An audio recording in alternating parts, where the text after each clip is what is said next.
What's going on, fellow youths? All right, tonight I'm going to teach everyone how to add a button. You're going to teach everybody how to? Oh, excellent. We definitely need that tutorial. I was so excited, Pat. I was like, this is amazing.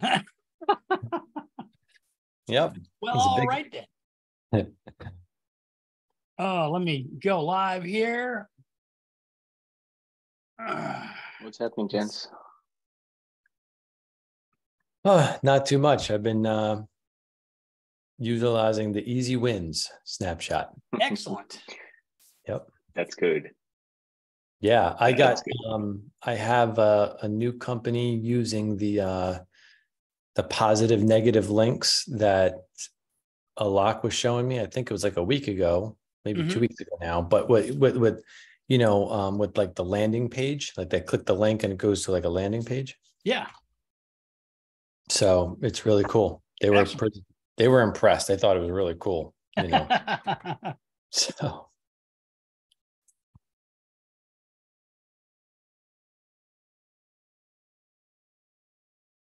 all right. Let's see here. I got to do boom. What's up, Mike? How you doing? Hey, Pat. Hey, how are you? Oh, doing all right. Let's see here. I just got to post the groups and just running a little bit late. And yeah. So let's see here. Boom. And we got all kinds of people jumping in. Woo. Good. Fantastic. Make me a co-host. Yep. Hold on. Coming. Just a second. All right. Let's see. Making a co-host. Bam. There we go. Sweet. What's up, CP? Pat, what's up, bro? Not much. How you doing? Doing good, man. All right. Well, glad to see everybody here on the office hours. Wow, it's dark out there. Why is it dark? 8:30 Eastern time here. Where you at, Pat? What state? Oh, I'm in Kansas City, so it's only 7:30. It's okay. It's starting to get a little, like, the days are starting to get a little bit shorter, but it looks like either your windows are tinted or it's really dark. Yeah, it's getting dark. Ah, man. Gotcha. Well, we're all here to congratulate Kevin today because he added a button to a funnel. He figured out how to add buttons. It's a celebration call. Yeah. I'm starting my own support company. Yeah. You're gonna start selling buttons as a service? Yes, I am.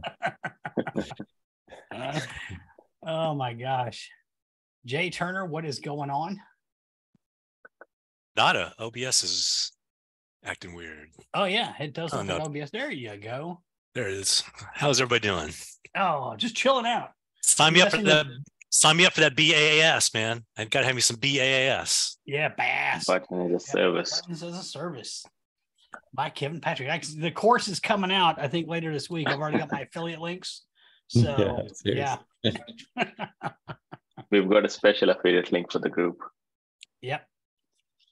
Oh man. And here comes Charles Higgins coming in.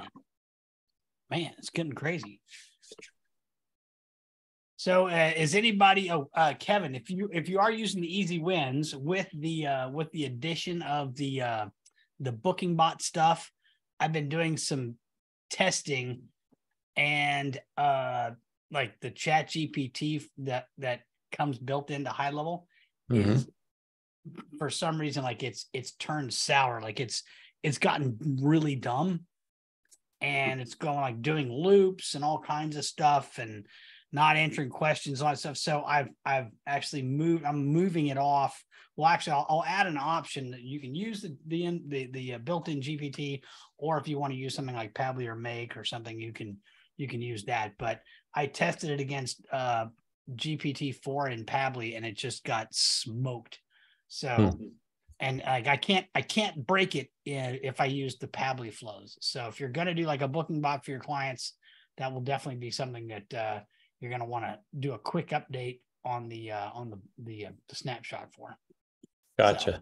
So, just FYI. because everybody's doing booking bots these days. It's all the rage. So Pat, well, I'm working with this one company, and maybe this is what you're talking about. So they're sending out a message every day to 10 or 15 people saying, hey, if you book before August 31st, the price is discounted 25% or something like that. Mm-hmm.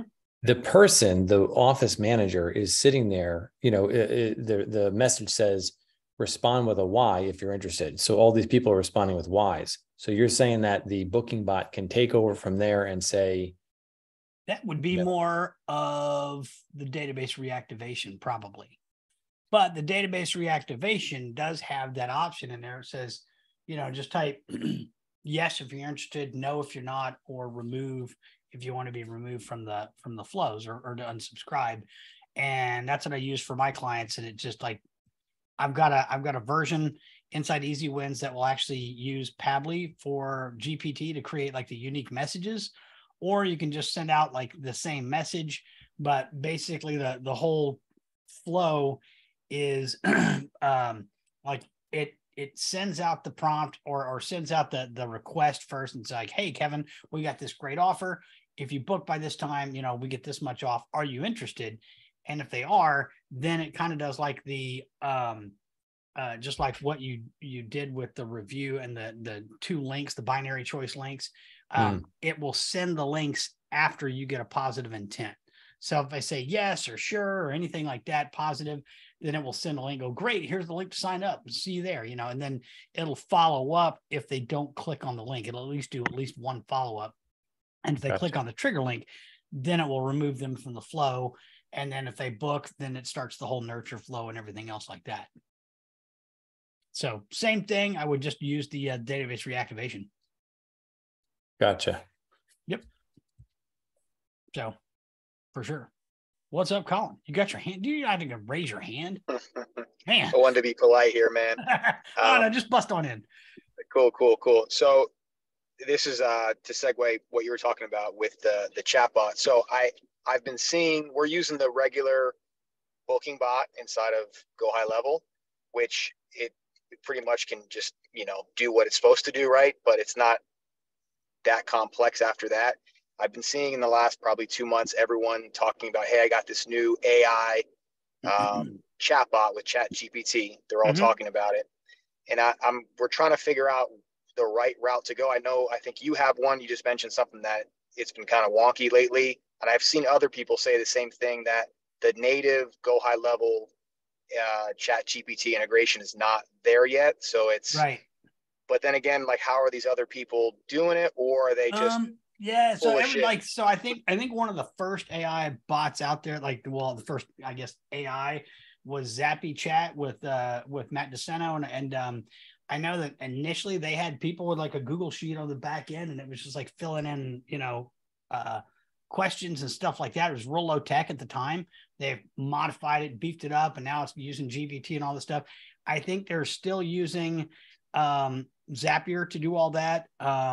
I know that a lot. What is Quentin's one? Is Capri, right? Capri. Yeah, Capri it's a high-level app that you install, and then he has, instead of Zapier, he has all of the webhooks and everything like that going to his server, and he's managing it on that side. Basically, like he's doing the job of Zapier, so you don't have to set up a bunch of Zaps. And then other people are, they're just building stuff out here and there. I know like Dan Wardrop has like a booking AI thing that he put out. It's basic.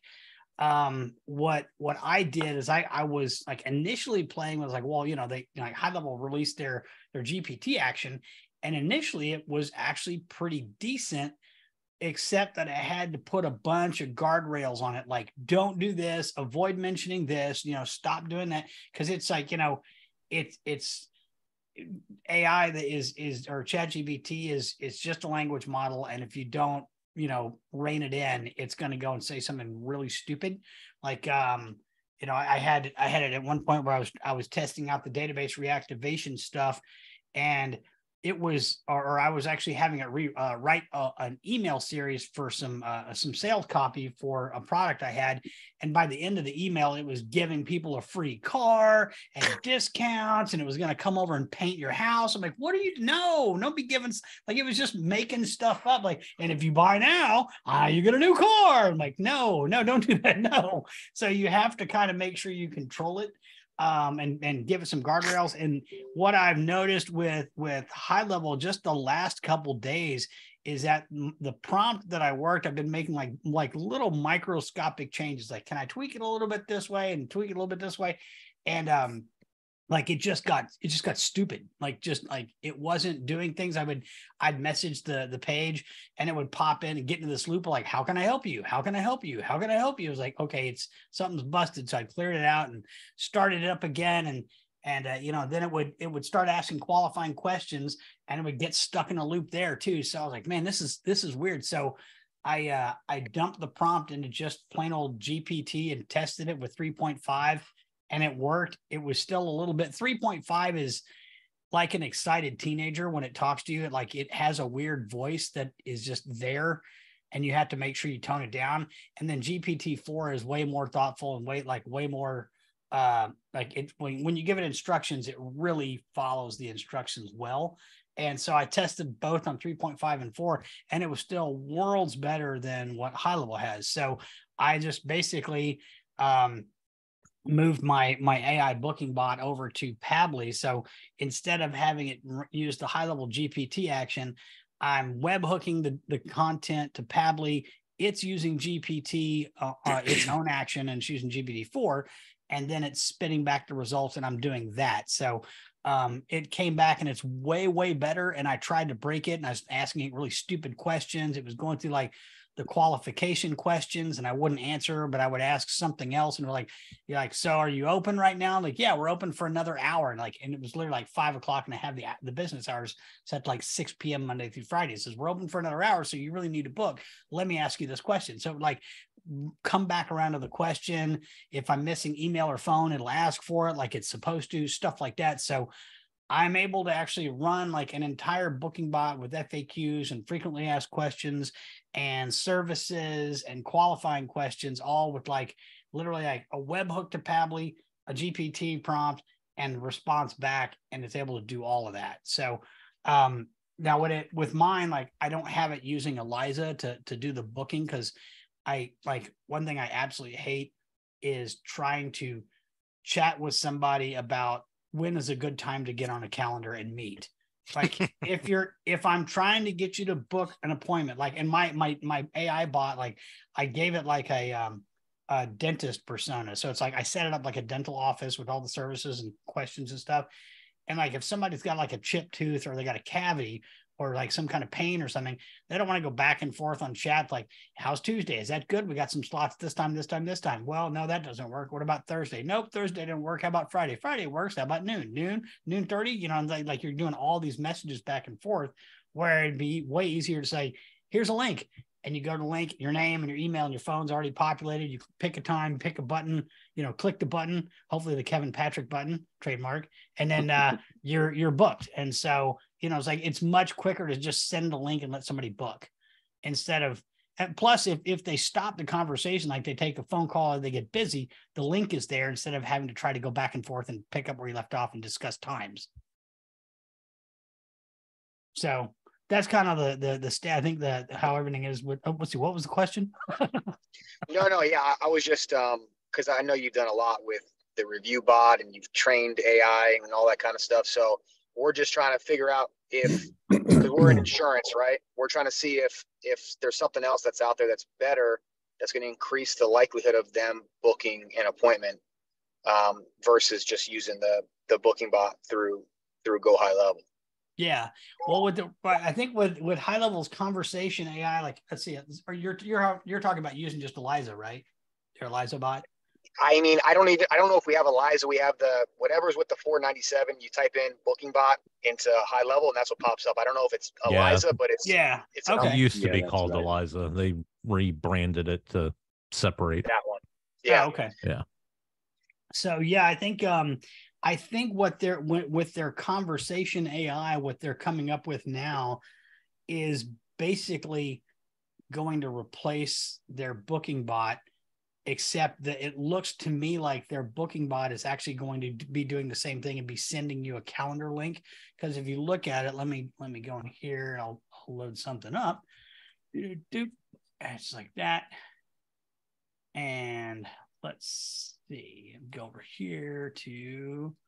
I know that's what their conversation AI is doing. It's sending a link. Right. That's what it's doing. So if you come over here and let me go and share it like this. Right now, their system is doing, it's kind of like I put out, like I built my prompt, and I like my prompt actually like it has like the user details. So if you're missing your email or phone, it knows to ask for it. It's got like the current time of the chat. So if you say, "Are you open?" and it's like if I asked my bot if it was open right now, it's 7:45, and our business hours are like 8 to 6. It would say, "Sorry, we're closed. You know, you can book an appointment tomorrow." That sort of stuff. So I got a few extra things in there, but then they released this. And I'm not saying Sean copied me, but it looks awfully suspicious that they got the same features as my prompt. But what's that? There's a new feature there, conversation flow, which was not there before. Yeah, so that's they've added that, but right now it's only suggestive. So if somebody comes in and into the and chats on any one of these channels, and you can set up which channels you want to do. So Instagram, GMB, Facebook, and SMS, which is great because you can handle all of them. And my I'll show you my flow that I have in Easy Wins and how it works. But if you set it to if you basically turn it on right now, all it's going to do is it's going to come up with an answer, and it's going to put it up inside the message composer, and then you can click on it to send the message. So it's not fully automated yet. And I think they've got the fully automated version in beta. So you can go to, you can enable it in beta or in labs or something like that. But basically when you do this to do the appointment booking, you would pick a calendar here, and it will say like, here's the scheduling link. So it's going to send you the link to the calendar, and then the conversation flow. These are the qualifying questions. So like for the dental stuff, I'd be like, when was your last visit? Like that. And then you can save it, and then you can add another one and say like, do you have insurance, and things like that. So you can basically ask a couple of qualifying questions. I probably wouldn't ask more than 3 or 4, just because if you ask it a whole ton of questions, you're probably going to really reduce the level of booking. I think like the idea for me, the idea behind the qualifying questions is to get the micro commitments. So you actually can figure out like, oh, they do actually have interest in the service, or they've got positive intent. So go ahead and send them the booking link. So, and then here is the FAQ stuff. So you can do your questions and answers. And so that's kind of how they have theirs for now. Like with mine, let's see here. Let me go over here to the Easy Wins. So Pat, for just a quick clarification, you have to have a calendar. And I know that Alok told me a little bit about this, but the business has to have a calendar linked, and then they have to know exactly when they want to allow for certain like appointments to be booked, right? Well, sure. I mean, you're going to set that up in your calendar anyway. So like if you're going to come over here to your calendars, like right now, and this is just the base calendar inside Easy Wins, but basically you can set up your meeting details, your location. If you were doing it as a group calendar, you could do it like, round robin, assign people by availability, or, weighted by, who answers the most or whatever. And then you come in here and you can add your available times. So if I do set myself like Monday through Friday and then 8 to 5, then, somebody comes into the booking bot tonight and says, hey, I need to get an appointment. And I'll go, oh, here you go. So based on your calendar settings, the nearest time you could book would be probably tomorrow or something. And I usually have like a 12-hour buffer on mine, because, if I'm running Facebook ads and I'm going to be trying to sell SaaS, I don't want somebody booking right now and me have to actually get up in the morning and be on a call at 9 in the morning, just because I want to do a little research on that person and get a couple of details before I jump on a call and talk to them. So I push them out like, at least 12 hours before they can, their next slot. So that way, that's going to be in all of your calendar settings. And so as long as you have a calendar set up, now if you wanted to run a bot that just answered questions and, FAQs and things like that, and had, like basically wanted to, its goal was basically to get people to come in, like more foot traffic kind of thing. I've got a prompt that just does that. Or, we've got the one that is more aggressive and says, book the person, get them a booking link. And then I've got one that another one that's even like a little more than that does the qualifying questions and asks the qualifying questions before it sends them a link. And it says, based on your questions, looks like you qualify. So here's the link. So that all seems to work. Like I've tested all those and they all seem to work really well. So, you can have different versions of the bot. So if you just wanted FAQ, you could have it do that. So, but generally a lot of these people are going to be like, if you're working with dentists and chiros and, people that need quotes like roofers or whatever, then basically what you would do is set up, some kind of booking to let them book. And then you could even, you could probably even have it like edit your prompt if you needed to, like, here's the booking link for a consult. Here's the booking link for a quote. So based off what they want, you could send them that particular calendar. That'd probably be a much bigger prompt, but not by much. But here's kind of what I've built for the prompt. So we basically have like the basic prompt here that's using the Highlevel GPT. I probably would just shy away from that unless you're trying to be real simple with it. The third-party webhook does kind of the same thing. It has a few more extra steps in here just to make sure that we're sending the data to Pabbly and all that stuff. So like basically when somebody comes in off of any one of these channels, like web chat, SMS, whatever, we're incrementing a chat count, and then we're basically adding to a chat history as well, because we're doing like, if the bot doesn't know what I just said the last few conversations, it's always going to be trying to introduce itself and things like that. So we have to kind of give it some history. And since these GPT actions inside Pabbly and Highlevel and all that are basically like one shot, you chuck the data over the wall and get something back, then you have to pass some history with it.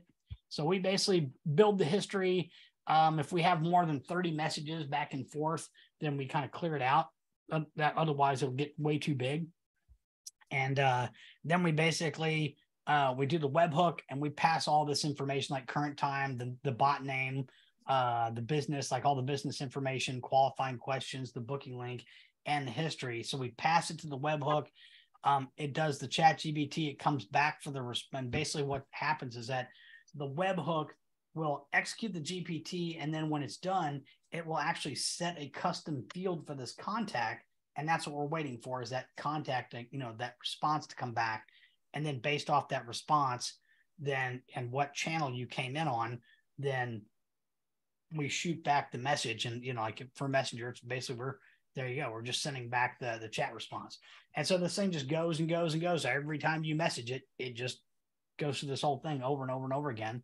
And then if you do have, one thing I did add was, if you have a client that wants to be able to take over the conversation, like if somebody's asking a question the bot can't handle or something, they can add a tag to the contact, and then that basically dead ends the bot until that tag is taken off. And then the tag naturally comes off in like 30 minutes because it goes into a clear out workflow to clear that tag. So in 30 minutes from now, if I was asking all kinds of weird questions and you wanted to step in and take over manually, you could do it, and without having the bot fight you for messaging and stuff like that. So that's how I built it there. So, and that's my guess is that's something similar to what Highlevel's the same kind of concept Highlevel's doing for their booking bot. So, Pat, so does that actually set the? I'm sorry.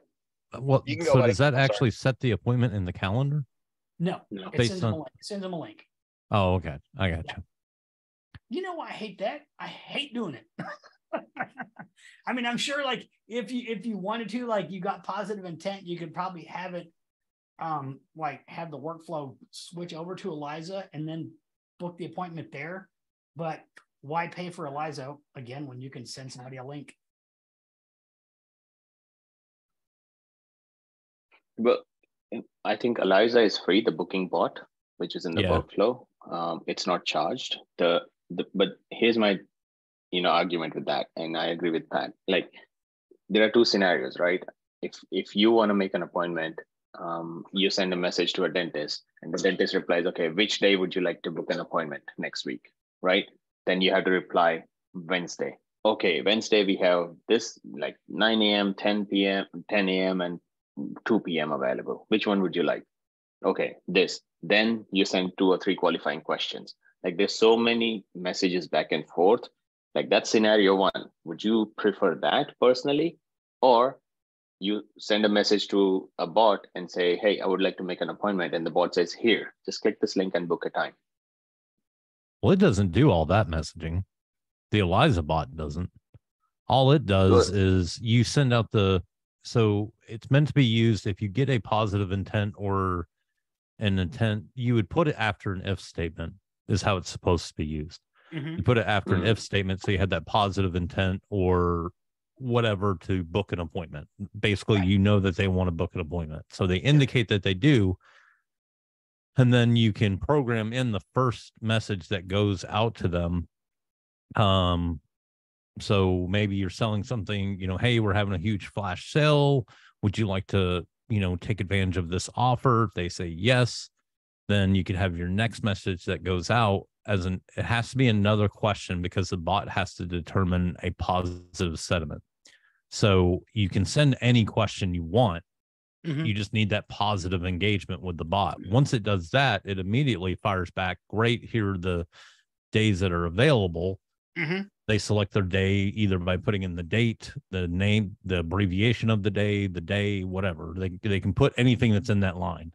Right. And then it says, got it. Here's the available times. They pick their time just to confirm you want to schedule an appointment on this day at this time. They say, yes, done. That's it.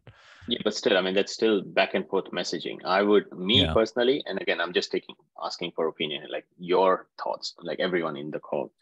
Which scenario would you prefer? Like 4 or 5 back and forth different text on use messages, cases, or just a text, click a link and book? I think it's different on use cases. I mean, I've seen it be wildly successful in automotive. I mean, I've got automotive reps that are booking appointments all day long using it. And the thought process is if you're already texting them, you already have their information. Why break them out of what they're currently doing? They're already in their messages. So if they're sitting there having a conversation with you, it can go back and forth and it don't really think about it because you're not breaking a cycle. You're not saying, oh, here's a link, click here, and then jump to it. But I can see both sides of it. I think it just depends on who you're one side, with. Charles. There's only one side.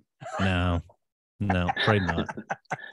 Well, me personally, I would just and again, if we create a trigger link and pass all the values and all that, they don't even have to fill up their name, email, and phone numbers when they're booking a time with us. So it's just 3 clicks, and but at the same time, there's a, and I guess this goes back to like sales 101. You're never, the bad part about a calendar, if you're doing a hard close on an appointment, the bad thing about the calendar is you're giving them way too many options. Right. When you start giving people options, they can't make a decision. So, and that's just sales psychology. So that's one positive for the bot because it is only sending back, usually depending on your calendar availability, how open it is, I think it's max 4 different days. I don't think it'll send more than 4 different days depending on where in the week it's falling in your availability. I think they capped it at that. So it does kind of limit the decision making. Hey, what day? We're not worried about what time, just what day works best for you. The only time I really see it fall flat on its face is when they pick a day and they see the times available and none of the times work. Now it'll keep going, but then you're getting into a lot of dialogue. If it gets it the first time, oh, it's a slam dunk. It's no different than if you had a salesperson on the phone. They would be structuring it the same exact way. Because that was the first thing I thought of when I saw it. I'm like, damn, that's how I set appointments. Great. What day this week works best for you? Wednesday, Thursday, or Friday? Thursday. Awesome. These are the times I have available: 2, 4, and 6. Which one do you prefer? 4. Awesome. Great. See you then. Done. And that's all the bot does, except when that time isn't available that they need. And then it goes back to the day, excluding that one day. It gives them 3 to 4 other options. And then you're in a lot of back and forth, because if they have a really tight schedule. So I think it depends on who you're trying to get to book the appointment. Dentist, that most of the time, I wish there was a way to determine gender, because if it, and this is going to sound horrible, but if it was women, if they're the ones that are scheduling the dentist appointment, they're probably free to take their kid out of school. So there's more open availability for them. Whereas like a car dealership, usually both decision makers have to be there to some extent. And so you're thinking about 2 people's work hours. So now you have a tighter window on each day that, okay, the dealership closes at 8, average work day ends at 5. We're working with a 3-hour window. Yeah. Maybe, so I think, and that's where a link could come in handy, sometimes, but I don't know. I think honestly, I think you should try it both ways and just see what works best for that location, because no 2 dentist offices are going to be the same. My dentist office uses a automated text to book all their appointments. They don't send out calendar links. They don't do nothing. It is strictly text, and it's all automated. And, I don't know. I don't know that there is a definitive right or wrong way to handle it. Just like with the conversation AI, I think it's a great tool. And when the auto comes out and as they enhance it, I think it's going to be a great asset. Is it going to work for everybody? Absolutely not. You can't blanket it like that. I don't think, because there's just going to be particular cases where, and maybe it's a culture thing.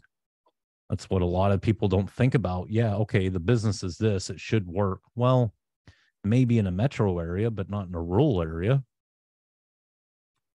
You have different markets, different personalities. The business itself could have a different personality, and they're used to this rural place out in the middle of nowhere in between a cow pasture and cornfield. And they're like, what's all this automated stuff?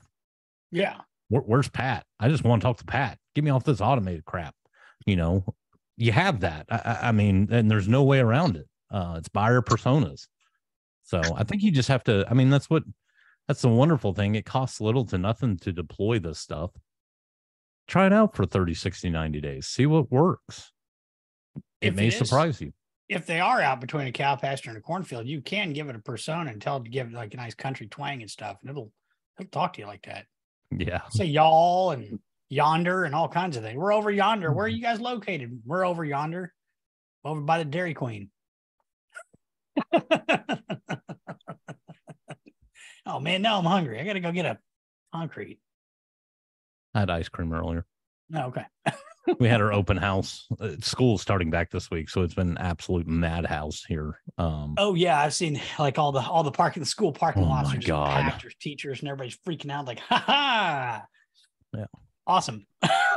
We had our first 2-hour day yesterday, and then we had one open house yesterday, and then we had 2 open houses today. That means I can go out and drive go someplace between like 9 and 3 in the afternoon and not have to worry about getting sideswiped or rear-ended or something like that. All the teenagers are off the road. All the crazy. So yeah. But as soon as you get like around 3 o'clock, it's just best go home. So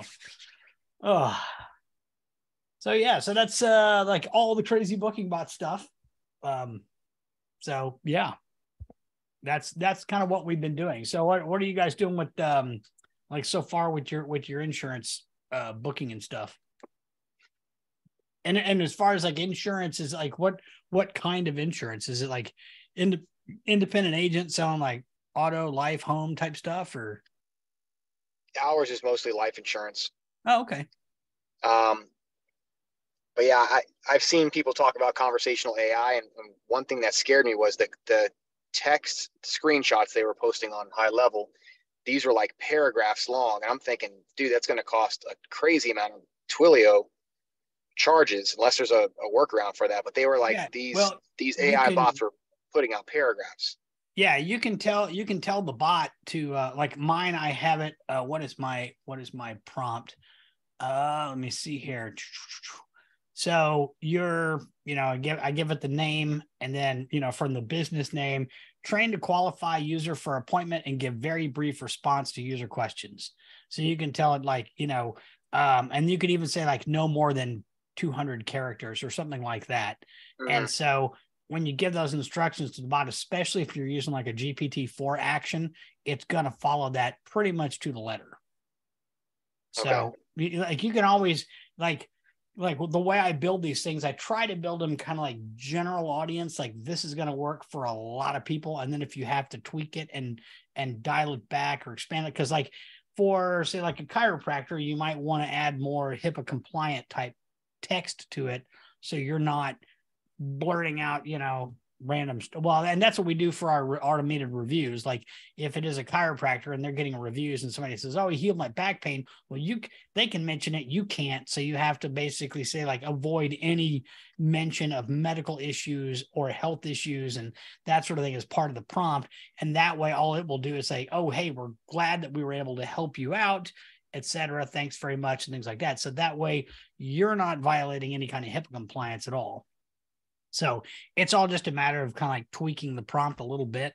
And then if it starts going nuts, you just dial it back to the previous version and try a little something else. I mean, it's very much like, little tiny changes to the prompt will really make big differences. So it's kind of crazy. How complicated is it for, let's say someone purchased the product you have that doesn't know anything, right? Like you hook up Pabbly, okay, you get that integrated, and then that now they're trying to train the bot to do what you just said with, hey, tone it down or don't do this. How complicated is it for someone to get that program it's really, on the back end? The prompt that I use is like it's one big prompt, like total of about almost 2,000 characters, and that's with like all the high level tokens. So I mean, the prompt when it finally renders is going to be bigger, but like initially it's very basic. It's got, it's passing in like the user details, like their name, email, and phone number. If it has it, got the current time, it gives you the persona of the bot. That's where you're going to be really kind of defining what this bot is. And then it's got company information. You got a list of services, you got an FAQ. So you can put as many questions and answers in there. And surprisingly enough, you can say, go into ChatGPT and say, give me a list of frequently asked questions for this type of industry. And, and using the plugins off of the ChatGPT, like their browsing plugins, you can actually have it go and visit your website and pull questions and answers off your website. And then you can set up your qualifying questions. And then after that, it's got like some basic ground rules, like avoid greeting the person after the first response, because the bot, like after it responds, it has this tendency, like every message, like, hey, Colin, like, hey, Colin, how you doing, Colin? Like, no, that's not natural. So you tell it to dial that back. And there's just, use the user's name or address them by their first name frequently. You don't want to do it all the time because that's not natural either. It's just random things like that. So I've got a little very short punch list of rules to follow. And the rest of it is, setting up the persona and telling it what to do and how to act. So it's pretty simple. Can you integrate it in like in a SaaS model with other clients' accounts, and whose main, I guess, Chat GPT does it hook up to? Just can it have one, or each individual sub account would have to sign into? If you're going to be hooking it up, the workflow is in each location, right? So then each one of those, like if you were going to do it with Pabbly, and I would definitely suggest doing it with Pabbly right now, just because the bot is so much more conversational and more natural, and the responses are it's smarter. It's just being, it's way better than what GHL is running right now. So for each client, you just basically would clone that Pabbly flow, and that gives you a new unique webhook. It's just like using Zapier, right? So it gets a new webhook. So you put that webhook into their location, and then that way it's running their bot. So if you had to mess around with their prompt a little bit, you can mess around with their prompt and then adjust the prompt over here. And since the webhooks are passing in all of these custom values from the snapshot, then you're passing in all the unique information for that business anyway. And as far as like, I guess, cost just for that Pabbly integrating, and then you mentioned tokens.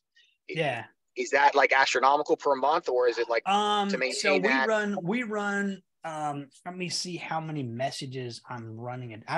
I'd have to see how many messages I'm running a day across multiple accounts, but I've got GPT hooked up to probably no less than 5 different locations, and we're doing like 2,000 phone calls a day. And then I don't know how many of those are like, we have we do a lot of pay per call, and we're in the Medicare space. And so when calls drop off at 90 seconds, anything 90 seconds or less, we actually add them to Highlevel and send out a text message, but we generate a chat GPT's text message. So that person is getting a unique message every single time. And that keeps us out of the spam box for the carriers.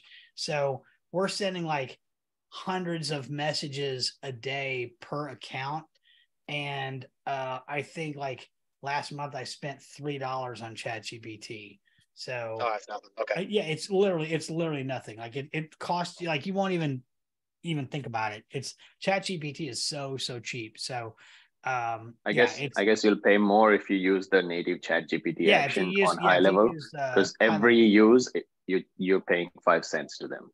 Well, on their conversation AI, it's 5 cents, and then their GPT action, it's 3 cents. So there's another reason to, if you're going to be doing volume, then that would be another reason to go with just Pabbly or something.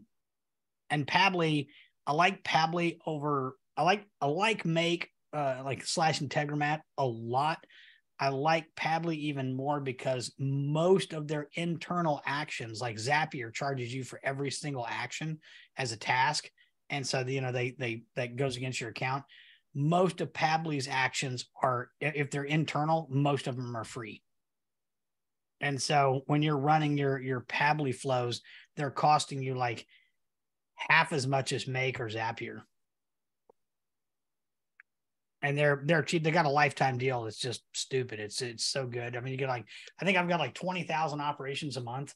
I don't even come close to hitting that. So yeah, we're paying monthly for Pabbly, but it's still pretty inexpensive to where. Oh, for sure. It's Yeah. not like a big deal. Yeah. Yeah, we can jump on a Zoom. I can kind of show you the prompt. I don't want to show it here because I'm gonna put this. No, yeah. I'll get with Ed when he's. I already showed Jay my prompt. That stuff. So. That's our main concern is if we use it, is it beneficial? I mean, our industry is kind of hard to book appointments off of booking bots to begin with, just because they don't want to be bombarded with calls and whatnot. But maybe I'm wrong, because I've seen other people talk about how they're increasing their appointments via SMS by having booking bots. But I don't know if it's the conversational AI or if it's something what you're doing with Pabbly. I guess that's still considered conversational AI if it's just not through native GoHighLevel. It's just through what you're doing. It's basically it's doing like a little sidestep. It's chucking it out to a third-party solution and getting the conversation back. So we're still maintaining a conversation and we're maintaining chat history. It's just we're doing it through Pabbly, and like I haven't noticed any kind of heavy lag. Like when I message, it'll take like 5-10 seconds and the message comes back, bing, there it is. But it's usually pretty good. So our messages are decently short and they're nice and to the point. Like it seems to be working really well. And what typically triggers with the AI booking bot? It's you ask a question and that's how you're getting your answer. I guess is there a certain language that triggers it, or does it have to be a question? Well, you could do it. How does it know to start? So you could like any kind of inbound message. So let's say like if you message through the web chat, or you text the phone number, or you message the Facebook page or the Instagram account, or if you come in off a Google My Business message, like those inbound messages will trigger the bot. You could even also have it so that if you're running traffic to, say, like a landing page, and people filled out their information and added their phone number or whatever, then you would have like one more little, you'd have probably like one more additional workflow that would basically say, create a response to this message and, welcome the person and all that stuff, and start engagement. They send it out, and then when they respond, the rest of the other booking bot workflow would take over and start trying to book them and get them qualified and stuff like that. So you could do it with, lead forms or landing page form submissions or anything else like that. Or if you do get inbound messages, then you could handle it that way too. How would you approach like a Facebook lead? Let's say it's a life insurance Facebook lead. We put the disclaimer in there that we can call them, text them, etc. So it's compliant. Mm-hmm. At that point, typically we're acknowledging, hey, John, got your request for life insurance coverage. At that point, like, how would you approach it from there? When would be a good time to book an appointment? They fill out a lead form. It really kind of depends on like how hard you want to push it initially. So you could say, they fill out a lead form, and you get that trigger in. And so you would want to have a webhook that would basically create, like you're, so-and-so with this business. And you just got a lead from, first name, and your goal is to get to ask about booking or, insurance or some kind of an initial question. And you would add that to the chat history first, send that text message, and then the next response that they get is going to go into the booking bot flow. So it's going to have the chat history. So it's kind of handing off to the next workflow.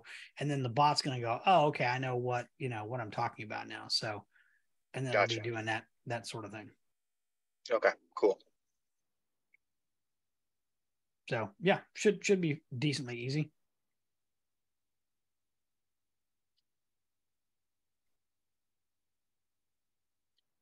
You're thinking. Yeah, no, I'm trying to see if that's the best route for us to, if it's going to help increase. I think it could, with the conversational part of it, because right now it's kind of like aggressive as hell. It's just, hey, got your stuff. Most people are opting out, right? Even acknowledging, hey, got your request for some affordable coverage. The best thing that's worked so far is asking them health questions like right away. Hey, would it be okay to ask you a few health questions? And then you get somewhat of a conversation going. And at that point, we're just having the agents call, because really you got to get them on the phone. But we probably could go towards booking an appointment to see if that helped at all. Yeah, so, you're definitely going to need speed to lead on that, just because it's kind of like real estate leads, when like the realtors, they want to get those people in off like getting, your homes list in your area, or I want to see a list of foreclosures or something like that. When those lead forms come in, like you have got to have somebody pick up the phone and call and go, hey, Colin, I saw that you clicked on our ad for our homes list. Mind if I ask you a few questions? And, and just a little bit of chit chat, boom, get right into it and start asking questions. Because if you wait or you start sending emails and nurture and all that other stuff, like you've lost them, they're already gone. So yeah, I can understand that. Yeah, you guys got to really get on it, because insurance, it's not a sexy thing. It's just, for sure. Not e-com or anything like that. Kind of like our Medicare stuff. We got to get, like, we use bots, chat bots to get people in and take quizzes. And then, based off their, like a 3-question quiz, like, hey, you qualify, click this button right now. And then we nudge them an hour later. And then an hour later after that, we nudge them again, so, we push a lot of content to them to get them to start taking action. So it's just, yeah, they're profitable niches. They just aren't sexy. Yeah. Okay. Yep. Appreciate it, man. Thank you so much. Yeah, no problem. Man, everybody else is so quiet. Charles is gone. Mike, what do you got going on this week?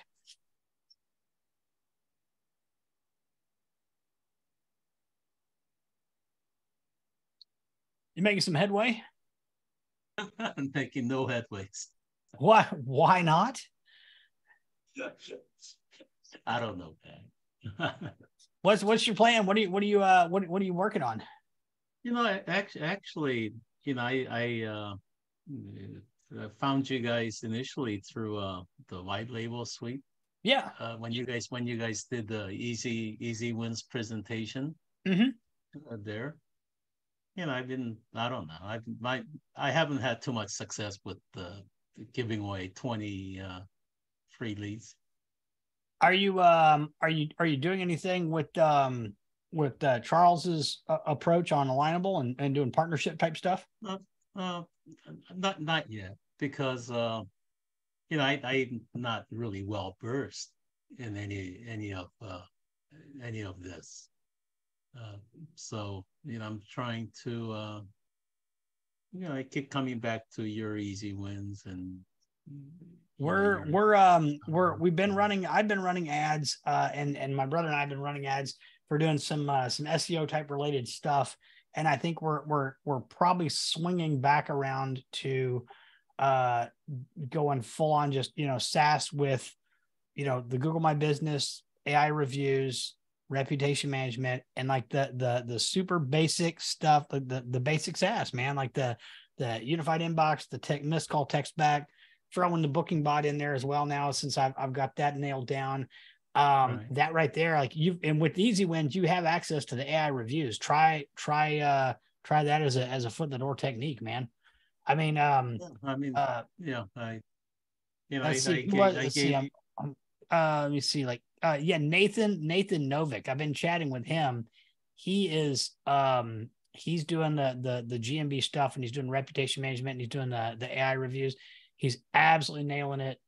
Like he's crushing it, selling that, just local prospecting, just calling people up locally and selling it to them. So, I mean, you got a lot of options.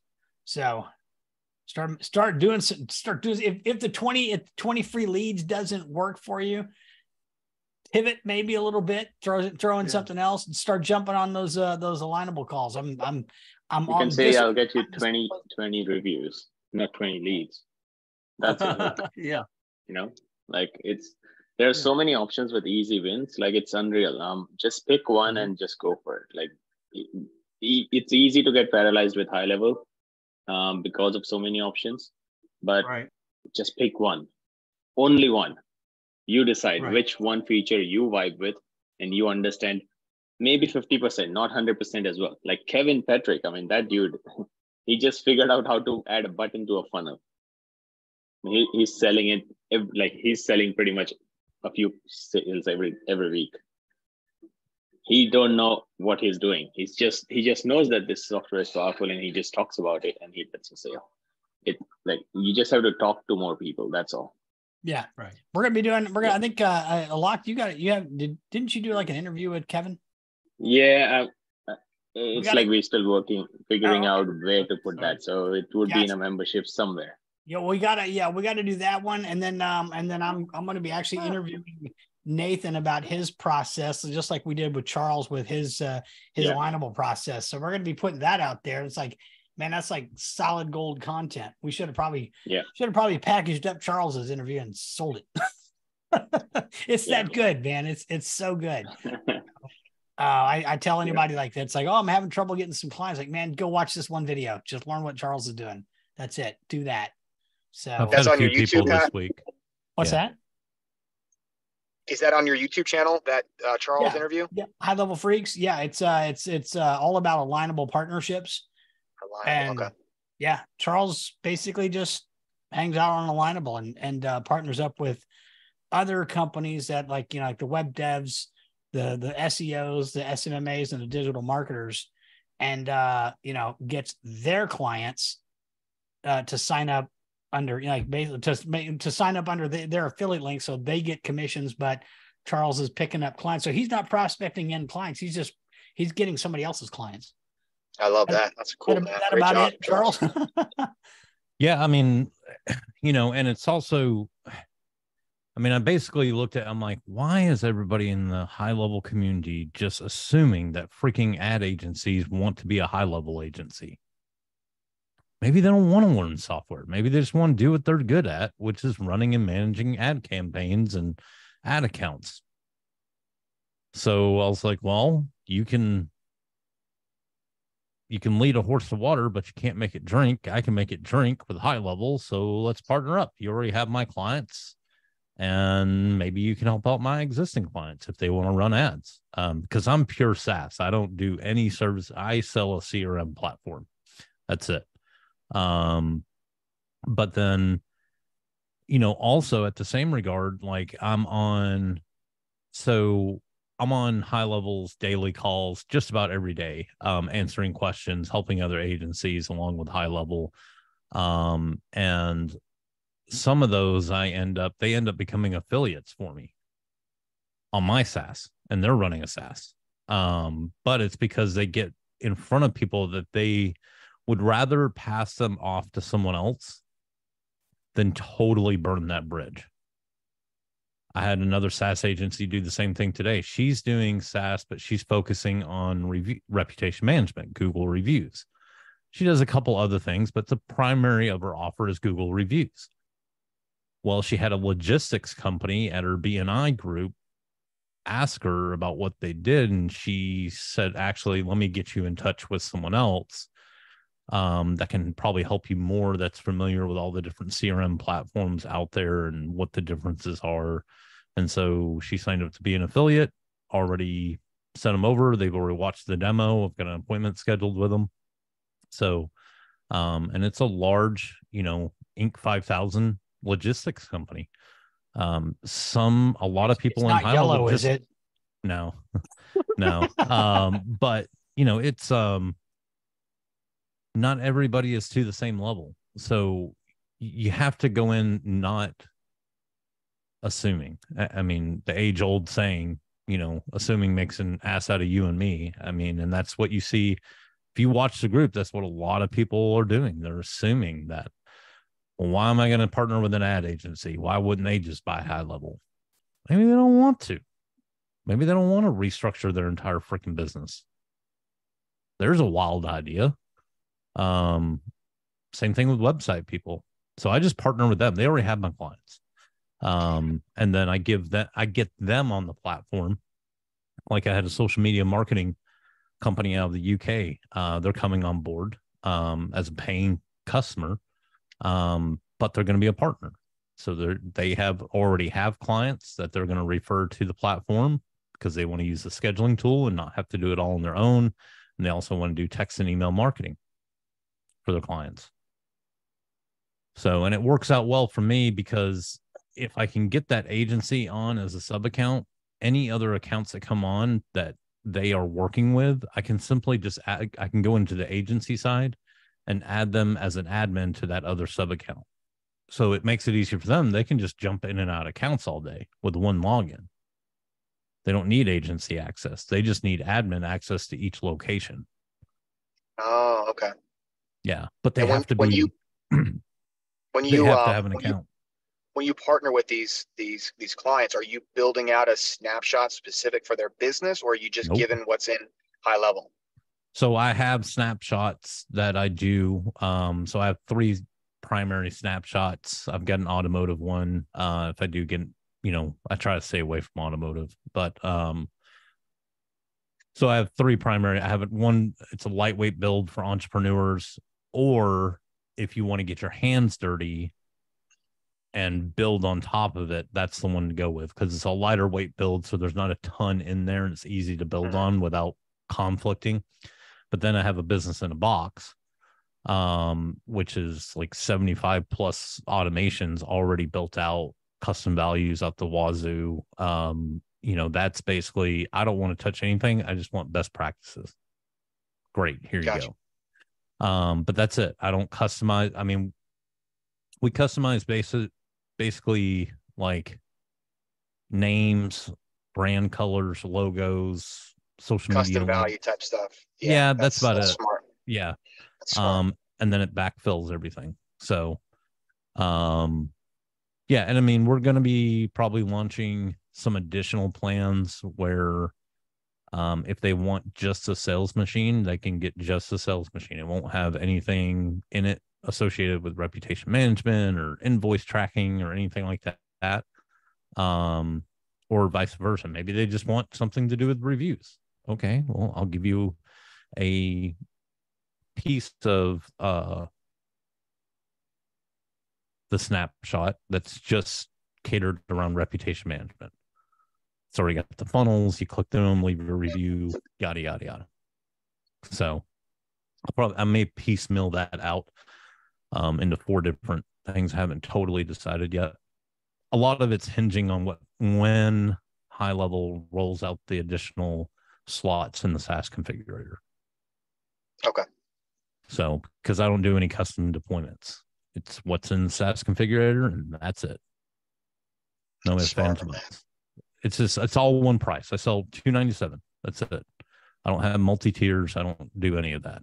The only difference is your business type. So on my pricing page, it literally asks you, it tells you to pick your business type. Are you an entrepreneur? Are you a small business? Or are you a real estate agent? Doesn't matter which one you pick. It's all $297. Yeah, that's cool. And you get the whole platform. So, and then I just do rebilling.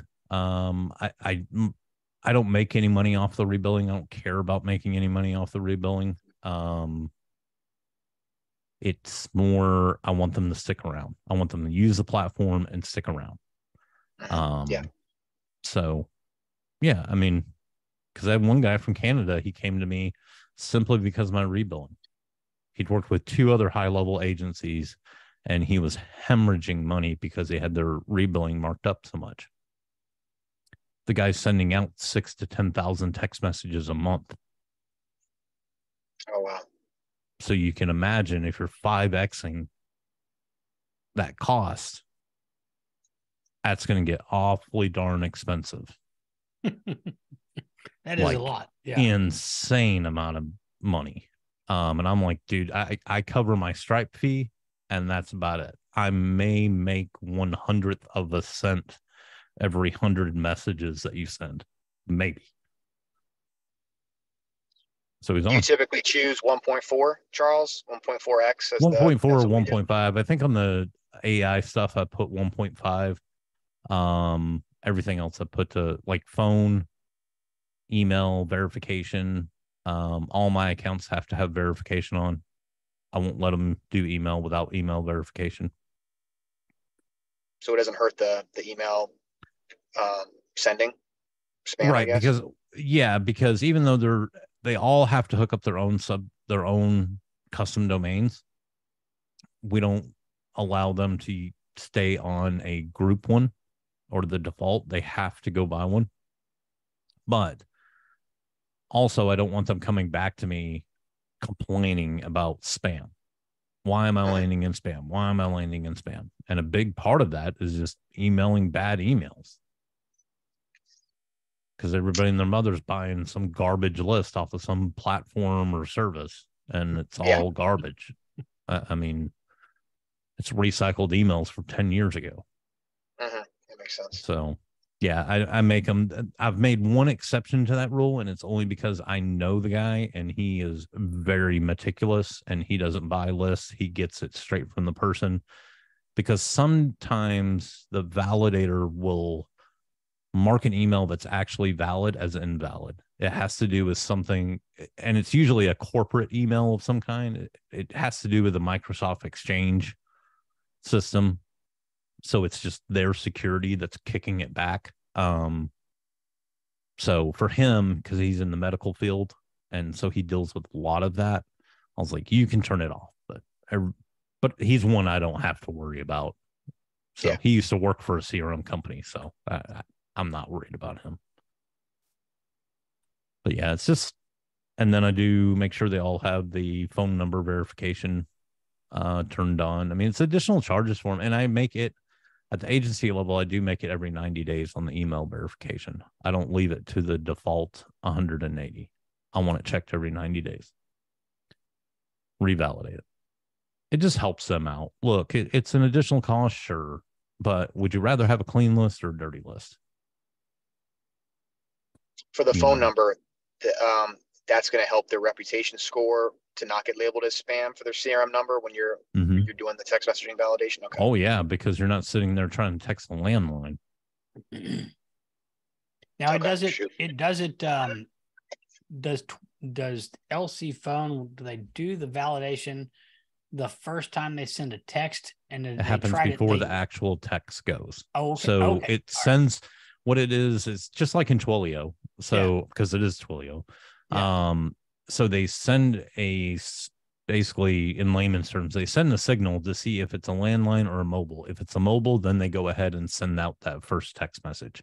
If it comes back a landline, it doesn't actually send through Twilio. So, which helps your reputation with Twilio. It won't help you with the mobile carriers, but it helps you overall with Twilio because you won't get a bunch of bounces. You're a sub account on Highlevel's Twilio account. That's essentially what's happening. So, if Twilio saw that all you were doing all day is texting landlines, they're gonna be like, look, this guy stop.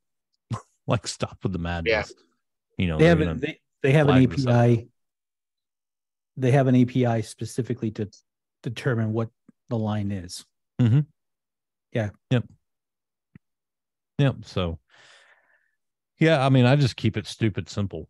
And I put the link to that YouTube video in the chat. But oh, perfect. I'll check that out. Yeah. Thank you so much. But I don't do any paid ads, nothing. It's all and yes, high-level blogs do work even before they fix the XML pat. No, they did not they work. did. I was getting 300 plus visitors to my blogs every week before I even sitemapped them. I started getting well, when you submit the sitemaps to Google, I was getting redirect errors trying to index the pages. Oh, I didn't have that issue. Yeah. So that's what I was getting. Plus, I was trying to add it to the sitemap so that I could submit the sitemap, but the RSS feed is also not compliant, and it comes from a different domain. So Google rejects it. Yep. And that's what I was trying to do, is I was trying to get it all set up. Yeah. What I was doing is I was going to, at first I wasn't even adding it to the sitemap at all. And Google wasn't even crawling it at all. It wasn't even discovering the pages, nothing. And I was still getting 300 plus visitors a week to the blog articles. But then, like 3 or 4 days before they released that, I was going into the sitemap and I'd added all the URLs, all the paths to all the blog articles as manual entries in that sitemap builder. Yeah, that's what I was doing. And which only had like 80 articles, so it wasn't too bad. But and then I did a video on your blog is all ChatGPT generated. Sure is. I can tell by the titles. Yep. Show is. Hey, if it gets traffic, I don't give a crap. Oh, no kidding. Oh yeah, there you go. So yep. And there is a disclaimer at the bottom of my website. So all those AI haters can't say anything. There's a disclaimer on my website. Oh, the content? That says this content may have been generated by AI. Oh my God. That's right. The people that care will read it and appreciate it. The people that don't care will never even look at it. So it doesn't matter that it's there. I was able to build. So I was able to build a prompt. So I used. So here's what I did, since we're in the Medicare space, and I have to be kind of factual with that, because you can't just make stuff up like emojis and marketing. What is that? So anyway, I'm looking at your blog, but so since we have to be more factual about the content and use real actual reference kind of data, I actually wrote a prompt using using GPT plugins that can, like, one is called Scrapey, another one is called Mixerbox, I believe is what it is. But I use those plugins so I can say, go out to this Google search query, pull up the first 10 results, read those results, smash it all into an article with this, like making sure that I'm using the search query is my exact phrase, because that's the keyword that people are searching on, because I'm using a keyword tool that gives me all of the search volumes. So I'm creating basically articles for all of those keywords. I got about 200 of them, and I got a VA just cranking out blog posts all day long. But we get the first 10 results, smash it into 1,000-word article with all the headlines and everything like that, and then have it generate some FAQ schema for the bottom of the page, dump it in there, and move to the next. Yep. So seems to be doing well so far. So we're waiting to see how well that starts going. But yeah, now that it's all automated in the sitemaps, because I don't want to add 200 entries to a sitemap. So that's what we're doing with the blogs. And it's way faster than trying to mess with the WordPress. I was even looking at WordPress for a bit, and I was like, you know what? Let's try this with Highlevel. So for sure. Yeah, I mean, I don't know. I've never really jumped on the whole WordPress bandwagon. Because at the end of the day, it's just another tool. Oh, and sure, any tool is only going to be as good as you are. I don't care. Just because it's built on WordPress does not make it better. Oh, yeah. That's crazy to think that. But there's a lot of people that do. Mm-hmm. Like, oh, it's WordPress, it's better. Well, not necessarily. You can still mess up a WordPress site pretty bad. Probably a whole lot easier than you can in Highlevel. Oh, 100%. Yeah. And well, I was able to get the Highlevel blog up and running and cooking pretty quick. So, I do a lot of scripting inside the page too, because inside the blog post, every third paragraph, I'm injecting a little form so that people can go to the quiz to see if they qualify for the services and all that stuff. So I got little calls to action every so many paragraphs, because when people are reading, my goal is not for them to read. My goal is to basically get them to take my quiz so they get qualified, then make that phone call and get paid on the call. Yeah. So very easy to set up inside Highlevel. Mine is all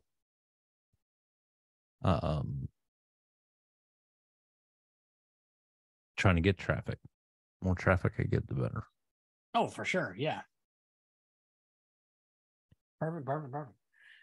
And I'm rolling out a new blog, Unraveling the Fediverse, the Marketer's Guide. The what? The Fediverse. Come on, Pat, where have you been? Threads has been out for like ever now.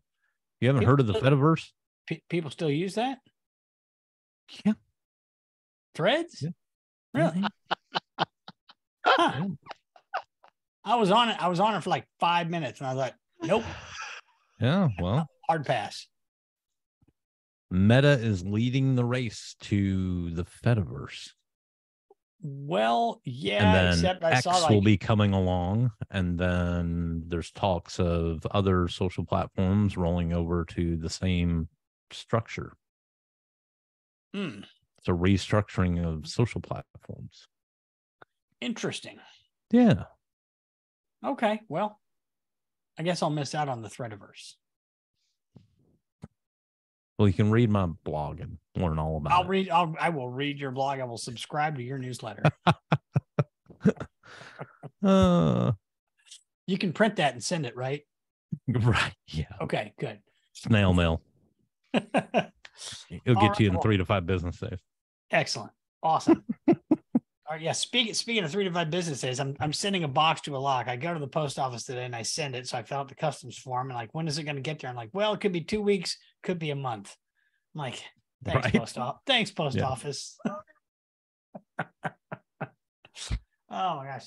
All right. Well, it is 8:45. I got to go let the neighbor's dog out because they're on a trip. So, yeah, if anybody else has any questions, speak now. Anybody? Nobody? Thanks, guys. Charles, Pat, you guys are awesome. Appreciate the call. Chat you guys later. Stuff from you guys, man. Thank you so much. Yep, you got it. I'll have to go back and hear what's Threadiverse. I mean, I know what threads are, but what are you doing on that, Charles? I'll have to dig deep in that. He's hanging out like he's moving people from alignable to the Threadiverse. So It's trying to dominate Threadiverse as well. I just post random stuff in there, and I've got some other agencies that have started following me on there. So, oh my God, we'll see. All right, well, I will see everybody next week on Office Hours. You guys have a good night. Alec, are you on? Are you the host? Oh, you want me to make you the host? I'll drop you a link. Okay. Oh, all right. I can just make you the host. Now it looks like everybody's dropping off. All right. Okay. Well, we'll chat you guys later. See you guys. Bye. Bye.